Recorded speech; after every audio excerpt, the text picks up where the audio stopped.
recently my wife and I watched a anime movie called The Beast, or The Boy and the Beast. And one, it was phenomenal. Kind of like Miyazaki vibes, but totally not Miyazaki or anything like that. But yeah, really, really good movie. Definitely suggest you check it out. It's on Crunchyroll for sure. I don't know where else it is. But when the boy starts learning, how to become himself, who he eventually becomes, one of the things that he has to do is learn from a master who doesn't know how to teach. So he begins by just mimicking, by walking in the footsteps of his teacher, which of course is related as well. This is how children learn. They mimic what their parents do. And it kind of reminded me of a scene from Kenichi, the Mightiest Disciple, which they were talking about how at first, like your art is always going to be mimicry, right? And I've talked about this before, kind of on the other side of it, in the sense of like you need to take possession of your art, because if you're doing things the way your teacher did them, all you're doing is mimicking what your teacher did. You're not actually owning and becoming and letting the tree bear fruit. But it is such a fundamental thing of being human. I mean, really being an animal in general, but being human is just observing and trying. And this is really, I mean, that's what play is. I mean, yes, play is largely to have fun, but play is also giving us a chance to explore things that are kind of beyond our ken and try to make sense of them. When you look at predatory animals when they're babies, what do? They wrestle and figure out their pecking order. Well, I mean, this is even non-predatory animals do that. Like every animal wrestles. And there's this idea that like as we grow up, we have to discard all of the childish things, and along with those childish things, play goes away. And that's not true, right? Being an adult is not about not having fun anymore. It's not about not playing anymore. Being an adult is just about like taking care of business before playing. That's about it. But this idea of being able to just kind of play and try things, this is something that I lean on strongly as a teacher and in my own practice, is just trying things, just playing, right? You take whatever the drill of the day is, whatever the concept that you're working on or whatever, like, go ahead and have that. Go ahead and have kind of some structure to what you're doing. But on the other side of it, like, explore and experiment and test out where the margins are and test out where variability is and see if you can make things work. One of the things that my Sifu would have us do a lot of is like we'd have a drill, and once we started getting good at the drill, so it wouldn't become just mindless repetition, but also so it would help us, she would say, go ahead and like input a different hand technique into the drill. See if you can make that hand technique work within the same platform. And it was this encouragement to go beyond. In a sense, now look, I have never seen a Kempo school that actually does this, but one of Ed Parker's ideas was that, like, if you look at the forms and all of the combinations, the self-defense techniques and whatnot, the idea was those are just kind of like words, sentences, paragraphs, and then you're supposed to, just like diagramming a sentence, add and subtract and substitute and, add prefixes and suffixes and, see if you can make something work without something, see if you can add things, that kind of stuff. And again, there's a bit of like self-exploration, self-discovery, there's a bit of play to it, right? This goes into a side of learning theory that's called discovery learning. Now, look, learning theory is a big complex thing, and I still owe you guys a video on at least my outlook on learning theory. It's just such a large project. But the big thing here is that in discovery learning, a lot is going to be left up to the student to kind of pull apart. You give them the latitude and the autonomy to explore things, at least to explore all the way out to the margins. And maybe let them color outside the lines a little bit, because you don't want to stifle creativity. And a lot of the stuff that you discover for yourself is going to be stuff that sticks a lot better than stuff that is just spoon-fed to you.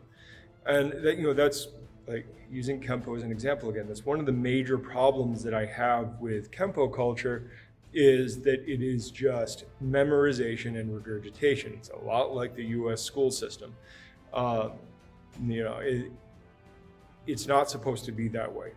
You're supposed to be learning like ideas and concepts, and yes, formulas and structure and rules. You should absolutely be learning all that stuff. But there is also an aspect of it that you should be allowing yourself to, play a little bit and kind of get yourself into the mode of problem solving. Because here's a way to think about it.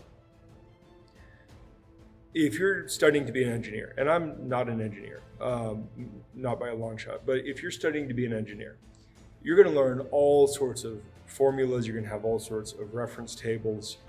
You're going to have to look up all sorts of things about like materials and geometry and all this kind of stuff. The problem is, though, that everything that you learn in class cannot possibly cover every contingency that you will face as an engineer out in the field. And out in the field, you're going to have to be equipped with the problem-solving capabilities to kind of figure out how to overcome a problem that was either unforeseen or that you just didn't cover in class because you just couldn't.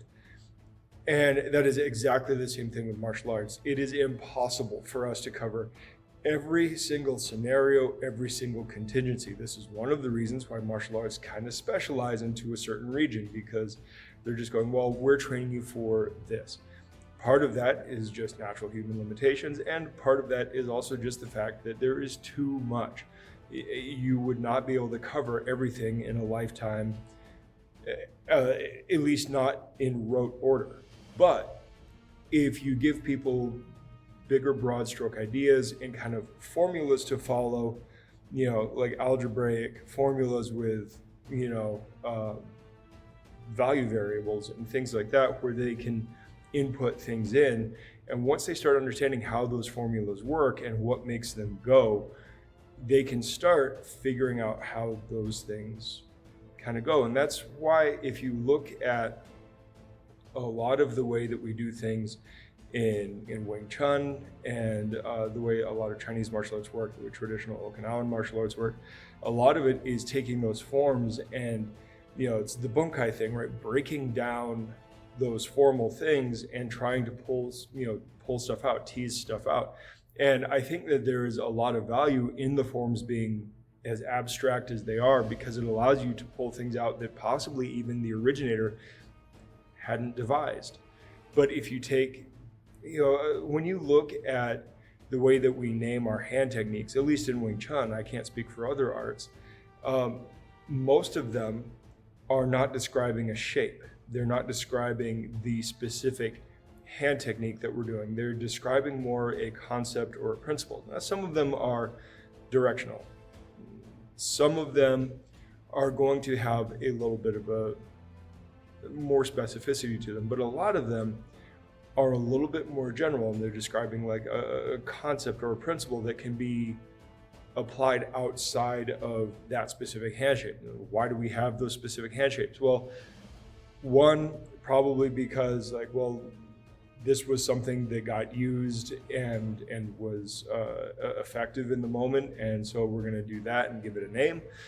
And probably also, if you have different distinct hand shapes, you start getting that three-dimensional thing of like, oh, I can move my joints this way and that way and this way and that way. And if you have two techniques that are similar but they're named differently, it will stick out in your mind a little bit more if the techniques look a little different as well on the surface.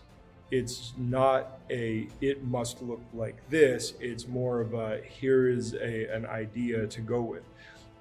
It reminds me of when I was looking at Marazzo's dagger section in his book. There's only 5 dagger plays. I guarantee you that people end up fighting with daggers a lot more than just 5 ways, right? But when you look at the dagger plays, when you read, kind of, I don't even want to say between the lines, but when you read the words at a deeper level, what you realize is he's basically saying, if your enemy's vector of attack is here, if your enemy's vector of attack is here, if the dagger comes from above, if the dagger comes from below, if it's a stab or if it's a cut, here are some ideas, right? They're almost seeds, they're starters for you to be able to take that idea and then go, oh, okay, so this is just relating to my sword work. Treat the dagger like a small sword. Keep in mind, these are not, like military fighting daggers that are only like 7 or 8 inches. These are parrying daggers that are closer to like the size of our Bacham-do and Wing Chun. There's something that you can kind of more or less fence with. Obviously, they're not going to withstand heavy blows from a larger weapon, but they'll handle thrusts and light work just fine. And then you learn how to deal with a smaller weapon versus a larger weapon, and that's pretty cool too. So that is, there's a lot of cool crossover there. But the overall point that I'm trying to get at, and the entire point of this video, is that, like, don't be afraid to work towards the margins. Don't be afraid to rearrange things. Don't, look, if your teacher says, hey, don't play around, fine, whatever. Go off on a Sunday with your training partner at the park and then play. Because the fact is that you need play. You need to go beyond just the mimicry, and you need to be able to take hold of it. But don't be afraid to, don't be afraid to play. Don't be afraid to have some fun with it. Don't be afraid to try dumb stuff, right? Dumb stuff works all the time. But kind of like jazz music, the dumb stuff only works because you understand what the fundamental stuff is. And it's the same thing. So I can feel myself starting to ramble, so I'm going to let this go, and I will talk to you guys later. Don't forget to play. Good journey.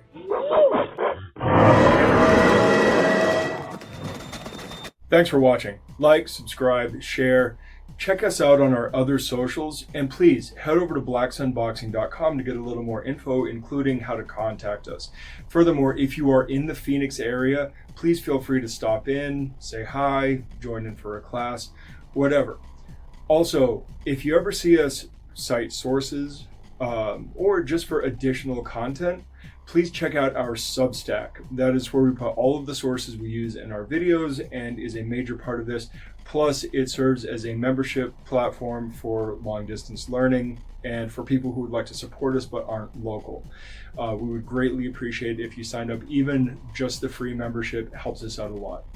All right, I will see you guys in the next video. Good journey.